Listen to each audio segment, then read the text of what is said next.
Polisi ringkus pencuri motor kurir paket.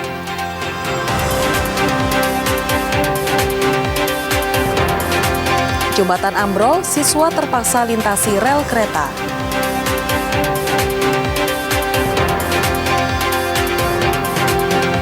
Kisah kakek penjaga hutan Indonesia.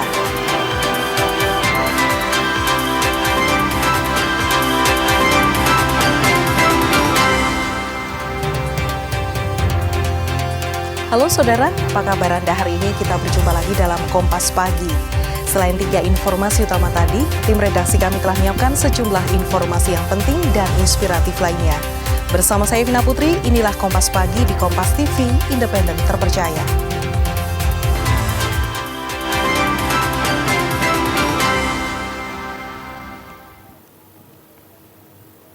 Kita awali Kompas Pagi dengan berita dari Surabaya. Saudara, sebuah mobil kecelakaan dan terbalik di Jalan Kenjeran, Surabaya. Diduga kecelakaan ini disebabkan pengemudi yang mengantuk hingga hilang kendali dan menabrak mobil di depannya.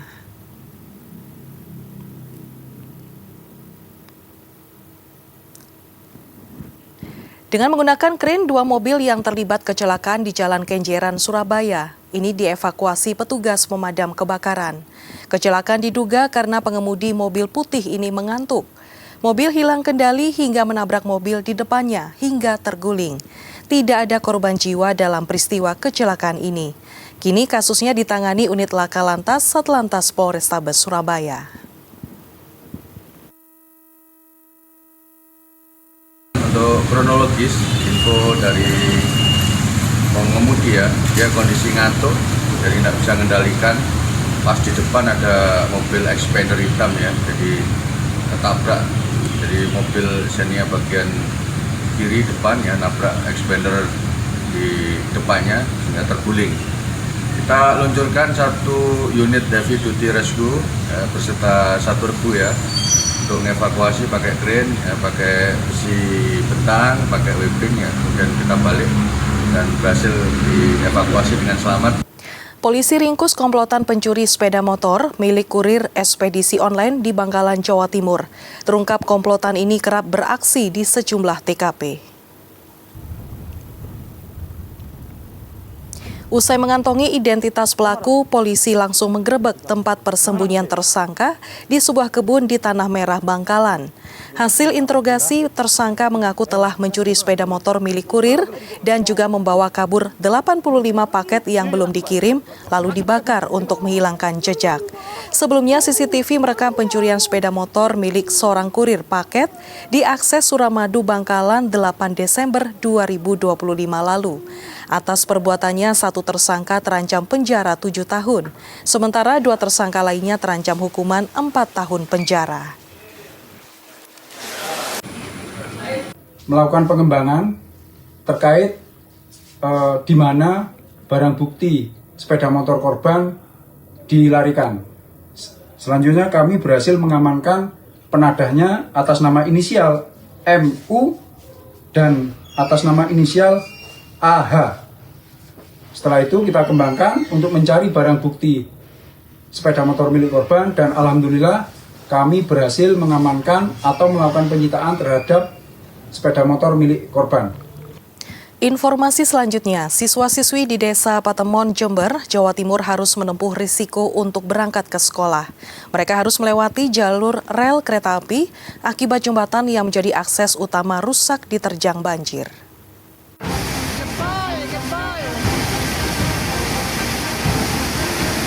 Inilah kondisi jembatan penghubung antar desa di Jember, Jawa Timur yang rusak diterjang banjir. Kondisi jembatan yang rusak serta arus banjir yang masih deras membuat warga dan para siswa tak bisa melintasi jembatan.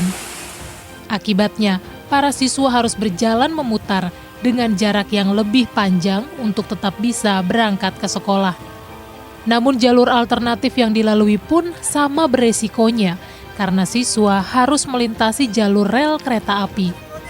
Demi memastikan keamanan dan keselamatan para siswa, perjalanan mereka di jalur kereta api pun dikawal oleh petugas kepolisian. Ini jalan satu-satunya, jembatan satu-satunya. Dengan adanya ambruknya jembatan ini, Misalnya ini rawan sekali bagi terutamanya bagi adik-adik yang pendidikan, karena ini ada TK sama SD yang dimana untuk perlintasannya untuk nyebrang itu melewatin sebelah jalan rel yang sangat rawan sekali. Warga berharap pemerintah segera memperbaiki jembatan satu-satunya yang menjadi akses utama mobilitas warga. Hernawan Mustika, Kompas TV, Jember, Jawa Timur. Saudara, jelang angkutan Natal dan Tahun Baru, sopir bus di Terminal Arjosari, Kota Malang menjalani pemeriksaan kesehatan dan tes urin. Pemeriksaan kesehatan ini dilakukan untuk menjamin keselamatan sopir dan penumpang selama angkutan Natal dan Tahun Baru. Satu persatu sopir bus yang masuk di Terminal Arjosari oleh anggota Dinas Perhubungan diarahkan ke lokasi pemeriksaan kesehatan. Baik supir utama maupun supir cadangan langsung menjalani pemeriksaan kesehatan, mulai dari cek gula darah, tes buta warna, tes alkohol, dan yang tidak kalah penting adalah tes urin.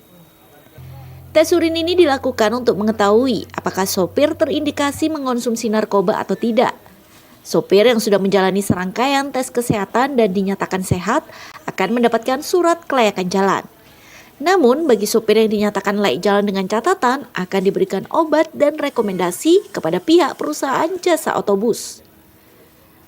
Petugas Dinas Kesehatan Lili Suherti bilang, tes urin ini digelar sebagai salah satu persiapan jelang angkutan Natal dan Tahun Baru. Menurutnya, dengan pemeriksaan kesehatan bisa diketahui kondisi kesehatan sopir agar siap menjalani angkutan Natal dan Tahun Baru nanti. Pemeriksaan kesehatan pengemudi bis antar kota antar provinsi atau antar dan antar kota dalam provinsi ini baik untuk supir utama maupun cadangan, targetnya sejumlah 120 orang. Ini dalam rangka Natal, ini agenda tahunan memang. Kemudian untuk pemeriksaannya ini tujuannya untuk menekan dari angka kecelakaan.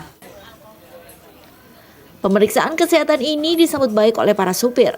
Ama, salah satu supir bus, mengaku dengan pemeriksaan ini dirinya bisa mengetahui kondisi kesehatannya sebelum menempuh perjalanan jauh.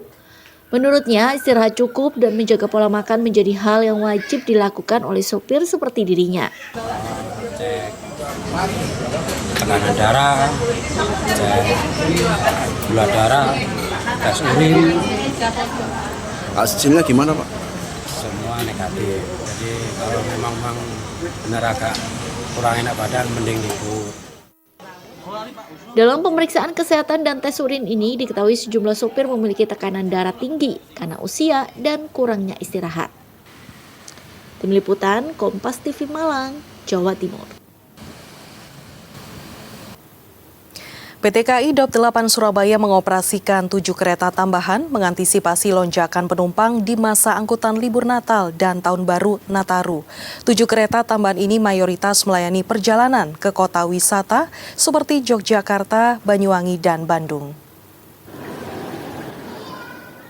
7 kereta api tambahan ini diantaranya kereta Argo Anjasmoro, relasi Surabaya-Jakarta, kereta Kertajaya, relasi Surabaya-Jakarta, kereta Sancaka, relasi Surabaya-Yogyakarta, dan Mutiara Timur, relasi Surabaya-Banyuwangi.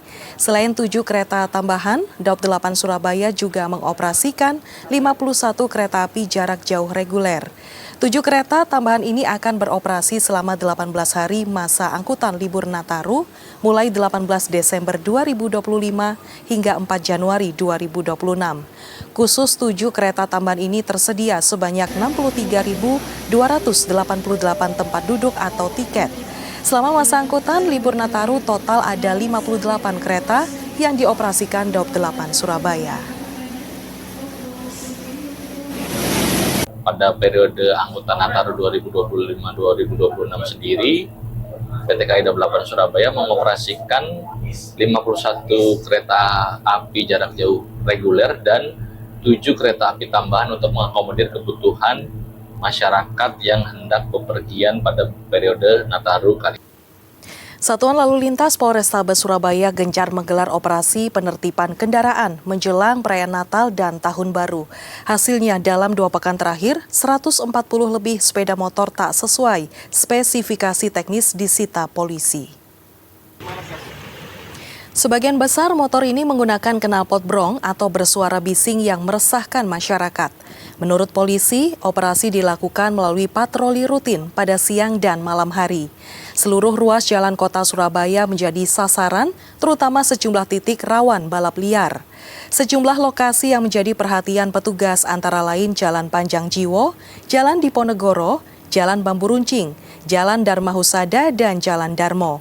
Meski pengendara memiliki surat kendaraan lengkap, sepeda motor tetap disita bila menggunakan knalpot tak standar. Kami melaksanakan tindakan-tindakan tegas dan terukur untuk menindak balap liar di kota Surabaya, di mana motor-motor yang tidak sesuai dengan standar dari jalan raya itu akan kita tahan. Ini operasinya tiap hari atau gimana ini? Ini operasi kami laksanakan tiap hari, terutama di malam hari, karena memang ada laporan dari intelijen jam-jam mereka biasa melaksanakan balap liar serta di jalan-jalan yang mereka memang laksanakan balapan seperti contohnya di Ahmad Yani, kemudian di Diponegoro, dan mungkin nanti yang berpotensi berikutnya itu ada di Panjang Jiwo. Kisah kakek penjaga hutan Indonesia akan hadir usai jeda berikut ini. Tetaplah di Kompas Pagi.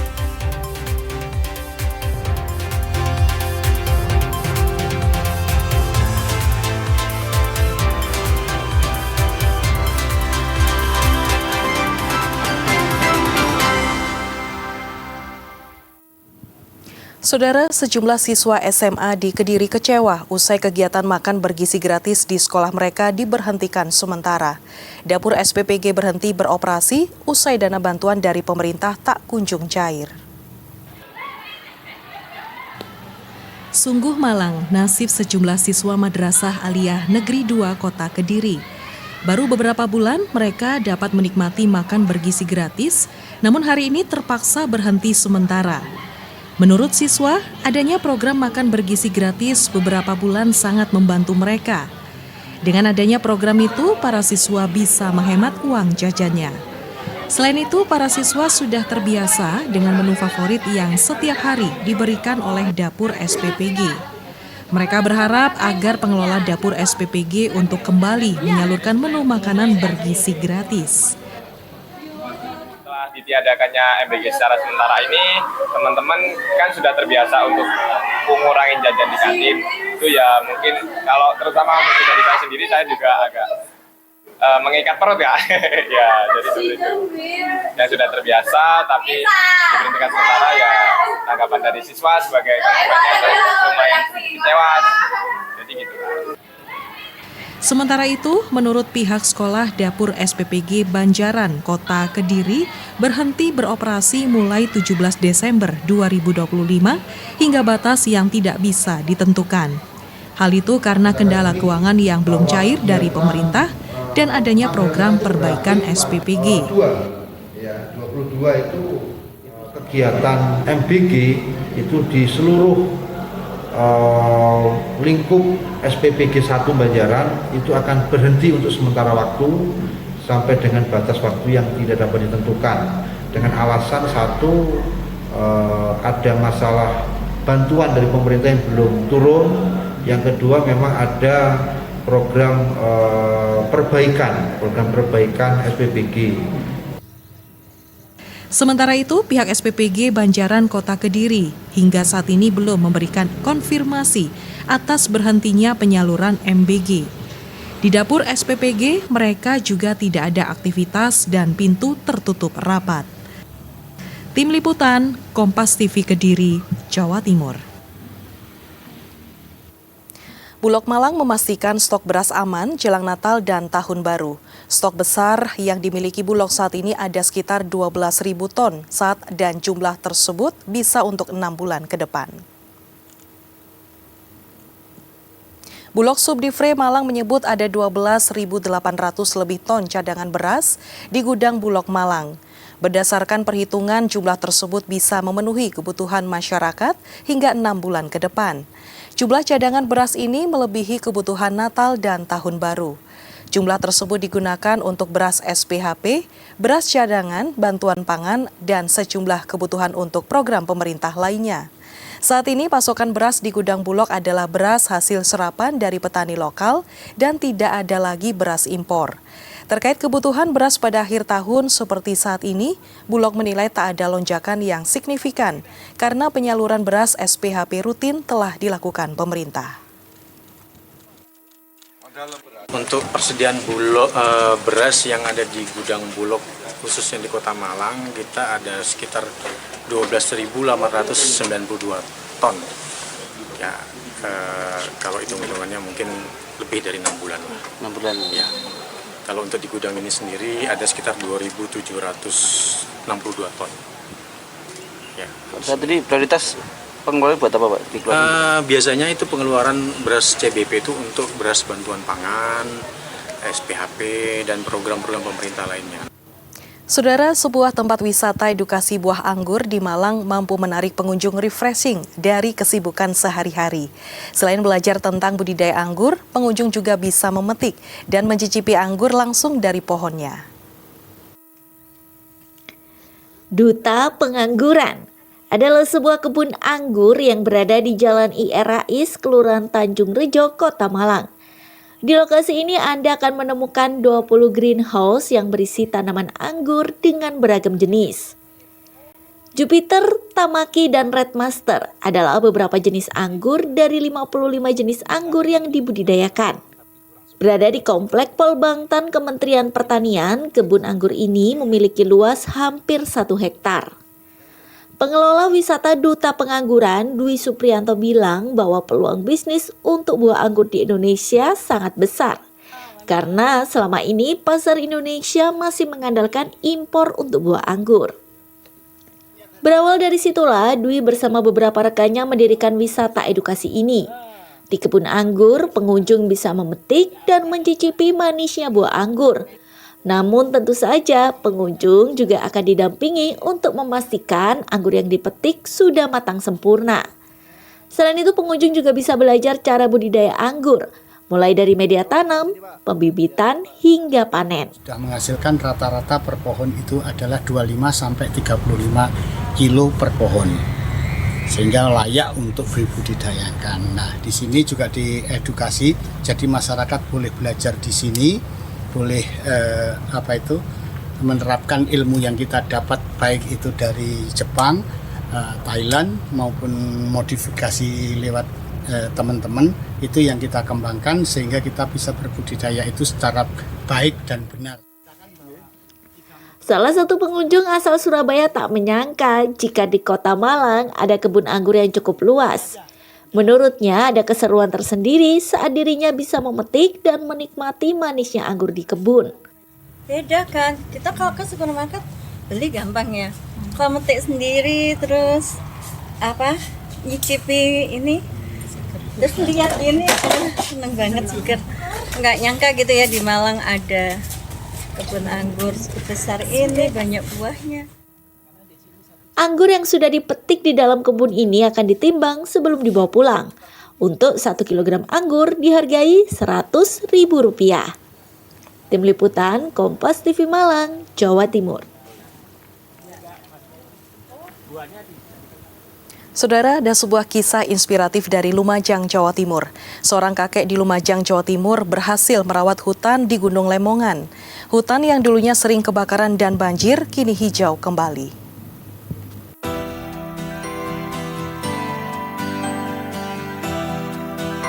Hutan di lereng Gunung Lemongan, Lumajang, Jawa Timur, dulunya gundul akibat pembalakan liar.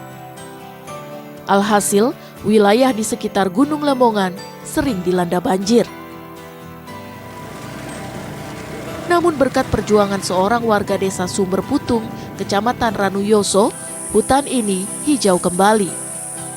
Warga yang akrab disapa Kakek Daim mulai menanami hutan gundul pada 1996 dengan berbagai tanaman buah. Sayangnya, tidak bertahan lama. Tak mau menyerah, Kakek Daim kembali berusaha mengembalikan fungsi hutan dengan menanam pohon pinang. Kali ini usahanya berhasil. Perlahan tapi pasti, hutan kembali hijau dan banjir tak pernah terjadi lagi. Di waktu hujan deras, saya ada di sini. Dibandingkan sebelum ada Pinang, banjir itu kencang sekali. Sedangkan sekarang musim hujan deras, saya ada di sini, gak ada banjir karena menahan erosinya. Daunnya ini menghalangi erosi arus banjir itu sangat kuat. Tak hanya itu, buah pinang juga membawa berkah bagi warga desa. Sejumlah warga dipekerjakan untuk memanen pinang. Setiap hari dapat berapa ini, Pak? Ya kadang-kadang ya 20. 20.000. Nah, dapatnya 20.000. Kalau dapat 100 20.000. Ketekunan kakek Daim merawat hutan diganjar dengan berbagai penghargaan, termasuk Kalpataru kategori perintis lingkungan. Aksi kakek Daim sekaligus membuktikan kebaikan kecil yang dilakukan konsisten dapat menghasilkan perubahan besar bagi lingkungan. Tim Liputan Kompas TV.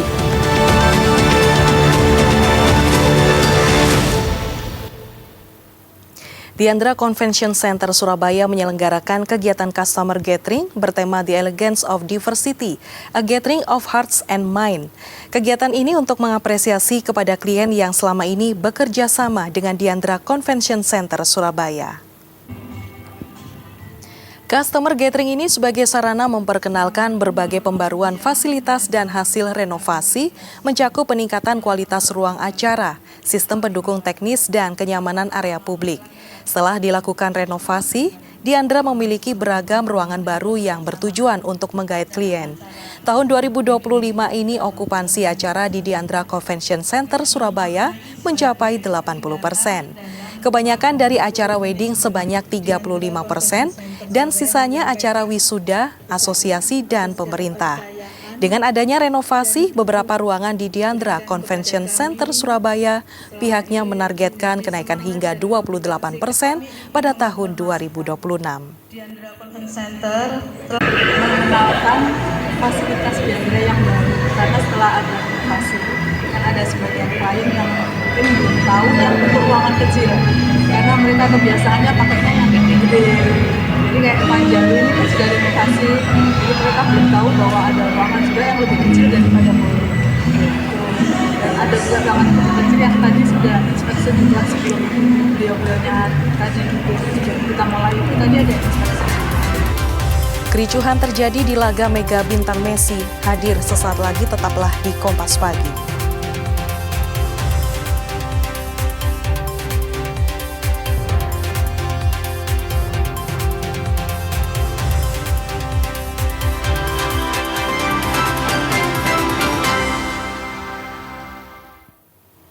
Saudara, cabang olahraga kickboxing meraih hasil positif saat berlaga di SEA Games Thailand. Usai pesta olahraga Asia Tenggara, peraih medali emas satu-satunya Ryan Jeffrey fokus menatap Asian Games 2026. Usai menyumbangkan 1 medali emas, 1 perak, dan 4 perunggu dalam perhelatan SEA Games 2025 Thailand, timnas kickboxing tiba di tanah air. Tiba melalui Terminal 3 Bandara Soekarno-Hatta, timnas kickboxing tiba bersama 3 cabang olahraga lainnya seperti wakeboard, jet ski, dan atletik. Peraih medali emas, Ryan Jeffrey Hamonangan, Lumban Batu, turun pada nomor K1 60 kg putra. Medali emas direbut Jeffrey saat jumpa wakil tuan rumah Jakrit Kongtok dengan skor 2-1. Puji Tuhan, dengan kerendahan hati, Jeffrey mengucapkan banyak terima kasih buat atas dukungannya. Jeffrey bisa sampai sejauh ini. Tantangan yang Jeffrey dapat di selama bertanding sih, Jeffrey minggirin dulu ya masalah-masalah yang ada. Jeffrey tetap tenang walaupun masalah sangat banyak, namun Jeffrey tetap tenang, santai menghadapi pertandingan di atas arena. Tur Mega Bintang Lionel Messi di India berakhir ricuh. Ribuan penggemar yang berada di Stadion Salt Lake meluapkan kemarahan dengan merusak fasilitas stadion. Mega Bintang Lionel Messi datang ke India dalam rangka God Tour selama 3 hari yang mencakup beberapa kota seperti Kolkata, Hyderabad, Mumbai, dan Delhi. Jebolan La Masia tersebut juga meresmikan secara virtual patung dirinya setinggi 70 kaki. Kericuhan turut peraih 8 Ballon d'Or itu terjadi di Stadion Salt Lake, Kolkata. Ditemani Rodrigo de Paul dan Luis Suarez, Lionel Messi berjalan mengelilingi stadion menyapa ke arah penonton. Namun, Messi dikelilingi sekelompok pejabat lokal. Situasi tersebut memicu kemarahan penonton yang sudah menunggu lama dan membayar mahal. Jumlah fans yang awal berjalan tertib berubah tak terkendali. Para fans kecewa karena Lionel Messi hanya 20 menit berada di stadion. Mereka juga tidak bisa melihat legenda Argentina dengan jelas karena terhalang kerumunan pejabat itu. Sesaat setelah Lionel Messi pergi, kericuhan tak terhindarkan. Sejumlah penonton mencopot dan melempar kursi ke arah lapangan. Beberapa lainnya memanjat pagar pembatas dan merusak fasilitas stadion.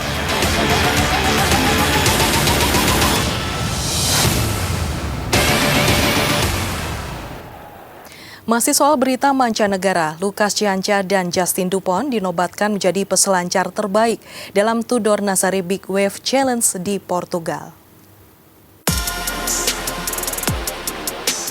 Lebih dari 10.000 penonton memadati tebing utara Praia do Norte di Nazar, Portugal, untuk menyaksikan para selancar beradu ketangkasan di atas ombak tinggi.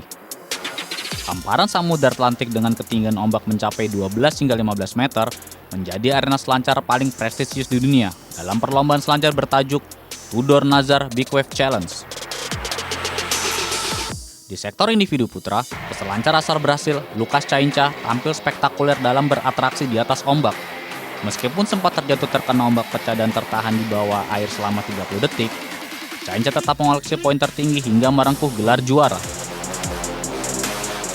Sementara di kategori putri, peselancar Prancis Justin Dupont tampil luar biasa. Gaya berselancar Dupont yang bersih dan indah dari puncak hingga dasar ombak membuatnya diganjar penghargaan Female Performance kedua berturut-turut, sekaligus merebut trofi Nazar kelima. Kisah kakek penjaga hutan Indonesia akan hadir usai jeda berikut ini. Tetaplah di Kompas Pagi.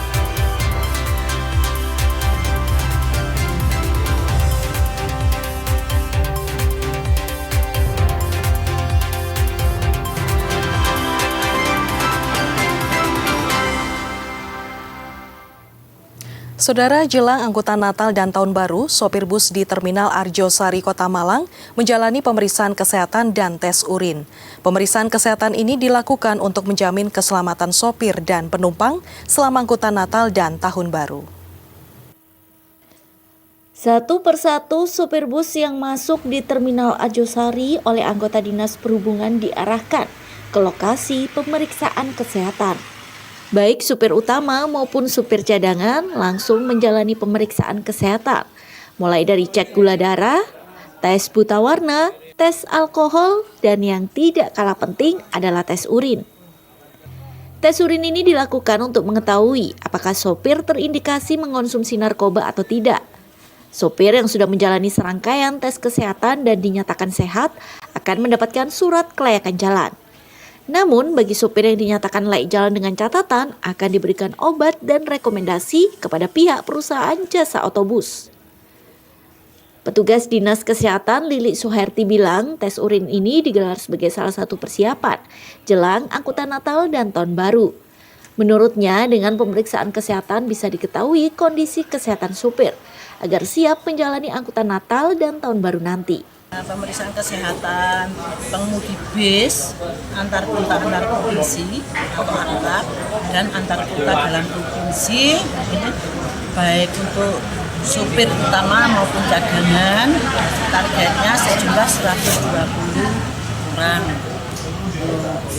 Ini dalam rangka Natal, ini agendanya agenda tahunan memang. Kemudian untuk pemeriksaannya ini tujuannya untuk menekan dari angka kecelakaan. Pemeriksaan kesehatan ini disambut baik oleh para supir. Ama, salah satu supir bus mengaku dengan pemeriksaan ini dirinya bisa mengetahui kondisi kesehatannya sebelum menempuh perjalanan jauh. Menurutnya, istirahat cukup dan menjaga pola makan menjadi hal yang wajib dilakukan oleh supir seperti dirinya. Cek tekanan darah, gula darah, tes urin. Hasilnya gimana Pak? Semua negatif. Jadi kalau memang benar agak kurang enak badan, mending libur. Dalam pemeriksaan kesehatan dan tes urin ini diketahui sejumlah sopir memiliki tekanan darah tinggi karena usia dan kurangnya istirahat. Tim Liputan, Kompas TV Malang, Jawa Timur. Saudara, sejumlah siswa SMA di Kediri kecewa usai kegiatan makan bergizi gratis di sekolahnya diberhentikan sementara. Dapur SPPG berhenti beroperasi usai dana bantuan dari pemerintah tak kunjung cair. Sungguh malang nasib sejumlah siswa Madrasah Aliyah Negeri 2 Kota Kediri. Baru beberapa bulan mereka dapat menikmati makan bergizi gratis, namun hari ini terpaksa berhenti sementara. Menurut siswa, adanya program makan bergizi gratis beberapa bulan sangat membantu mereka. Dengan adanya program itu, para siswa bisa menghemat uang jajannya. Selain itu, para siswa sudah terbiasa dengan menu favorit yang setiap hari diberikan oleh dapur SPPG. Mereka berharap agar pengelola dapur SPPG untuk kembali menyalurkan menu makanan bergizi gratis. Setelah ditiadakannya MBG secara sementara ini, teman-teman kan sudah terbiasa untuk ngurangin jajan di kantin. Itu ya mungkin kalau terutama mungkin dari saya sendiri, saya juga agak mengikat perut ya. Ya, jadi seperti itu. Yang sudah terbiasa tapi diberhentikan sementara, ya tanggapan dari siswa sebagai tanggapannya lumayan kecewa. Jadi gitu. Sementara itu, menurut pihak sekolah dapur SPPG Banjaran Kota Kediri berhenti beroperasi mulai 17 Desember 2025 hingga batas yang tidak bisa ditentukan. Hal itu karena kendala keuangan yang belum cair dari pemerintah dan adanya program perbaikan SPPG. 22 itu kegiatan MBG itu di seluruh lingkup SPPG 1 Banjaran itu akan berhenti untuk sementara waktu sampai dengan batas waktu yang tidak dapat ditentukan. Dengan alasan satu, ada masalah bantuan dari pemerintah yang belum turun. Yang kedua, memang ada program perbaikan SPPG. Sementara itu, pihak SPPG Banjaran Kota Kediri hingga saat ini belum memberikan konfirmasi atas berhentinya penyaluran MBG. Di dapur SPPG, mereka juga tidak ada aktivitas dan pintu tertutup rapat. Tim Liputan, Kompas TV Kediri, Jawa Timur. Saudara, sebuah tempat wisata edukasi buah anggur di Malang mampu menarik pengunjung refreshing dari kesibukan sehari-hari. Selain belajar tentang budidaya anggur, pengunjung juga bisa memetik dan mencicipi anggur langsung dari pohonnya. Duta Pengangguran adalah sebuah kebun anggur yang berada di Jalan IR Rais, Kelurahan Tanjung Rejo, Kota Malang. Di lokasi ini Anda akan menemukan 20 greenhouse yang berisi tanaman anggur dengan beragam jenis. Jupiter, Tamaki, dan Red Master adalah beberapa jenis anggur dari 55 jenis anggur yang dibudidayakan. Berada di Komplek Polbangtan Kementerian Pertanian, kebun anggur ini memiliki luas hampir 1 hektar. Pengelola wisata Duta Pengangguran, Dwi Supriyanto bilang bahwa peluang bisnis untuk buah anggur di Indonesia sangat besar. Karena selama ini pasar Indonesia masih mengandalkan impor untuk buah anggur. Berawal dari situlah, Dwi bersama beberapa rekannya mendirikan wisata edukasi ini. Di kebun anggur, pengunjung bisa memetik dan mencicipi manisnya buah anggur. Namun tentu saja pengunjung juga akan didampingi untuk memastikan anggur yang dipetik sudah matang sempurna. Selain itu pengunjung juga bisa belajar cara budidaya anggur, mulai dari media tanam, pembibitan hingga panen. Sudah menghasilkan rata-rata per pohon itu adalah 25-35 kilo per pohon. Sehingga layak untuk dibudidayakan. Nah, di sini juga diedukasi, jadi masyarakat boleh belajar di sini. Boleh menerapkan ilmu yang kita dapat baik itu dari Jepang, Thailand maupun modifikasi lewat teman-teman, itu yang kita kembangkan sehingga kita bisa berbudidaya itu secara baik dan benar. Salah satu pengunjung asal Surabaya tak menyangka jika di Kota Malang ada kebun anggur yang cukup luas. Menurutnya ada keseruan tersendiri saat dirinya bisa memetik dan menikmati manisnya anggur di kebun. Beda kan, kita kalau ke supermarket beli gampang ya. Kalau metik sendiri terus nyicipi ini, terus lihat ini, seneng banget seger. Nggak nyangka gitu ya di Malang ada kebun anggur sebesar ini, banyak buahnya. Anggur yang sudah dipetik di dalam kebun ini akan ditimbang sebelum dibawa pulang. Untuk 1 kilogram anggur dihargai Rp100.000. Tim Liputan Kompas TV Malang, Jawa Timur. Seorang kakek di Lumajang, Jawa Timur berhasil merawat hutan di Gunung Lemongan. Hutan yang dulunya sering kebakaran dan banjir kini hijau kembali.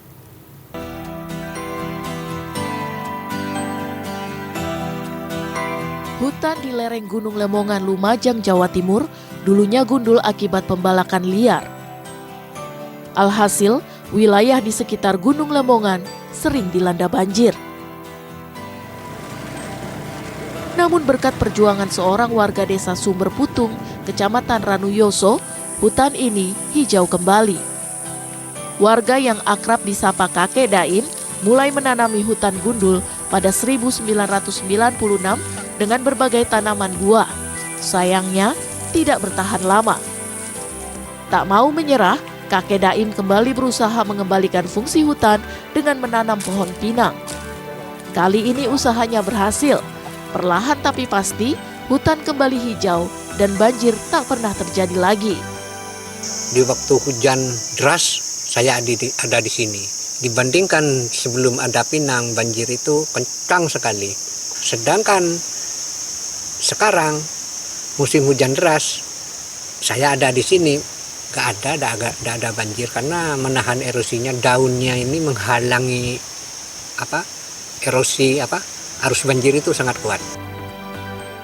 Tak hanya itu, buah pinang juga membawa berkah bagi warga desa. Sejumlah warga dipekerjakan untuk memanen pinang.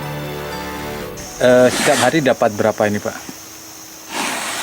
Ya kadang-kadang ya 20. 20.000. Dapatnya 20.000. Kalau dapat 100, 20.000. 20.000. Ketekunan Kakek Daim merawat hutan diganjar dengan berbagai penghargaan, termasuk Kalpataru kategori perintis lingkungan. Aksi Kakek Daim sekaligus membuktikan kebaikan kecil yang dilakukan konsisten dapat menghasilkan perubahan besar bagi lingkungan. Tim Liputan Kompas TV.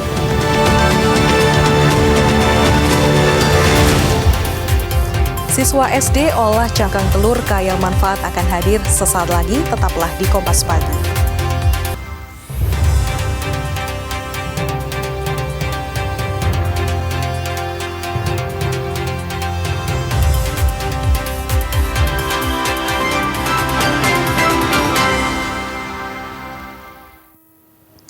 Saudara, seorang siswa sekolah dasar Kaliasin 1 Surabaya berkreasi mengolah cangkang telur yang memiliki aneka manfaat. Selain bisa dijadikan pupuk, olahan cangkang telur ini juga diolah jadi bahan obat untuk penyakit asam lambung dan mengatasi stunting pada anak karena mengandung kalsium tinggi. Dan informasi ini sekaligus menutup jumpa kita di Kompas Pagi hari ini. Jangan lupa saudara untuk menyaksikan live streaming kami di kompas.tv dan channel YouTube Kompas TV Jawa Timur. Kompas TV, independen terpercaya. Saya Vina Putri, sampai jumpa.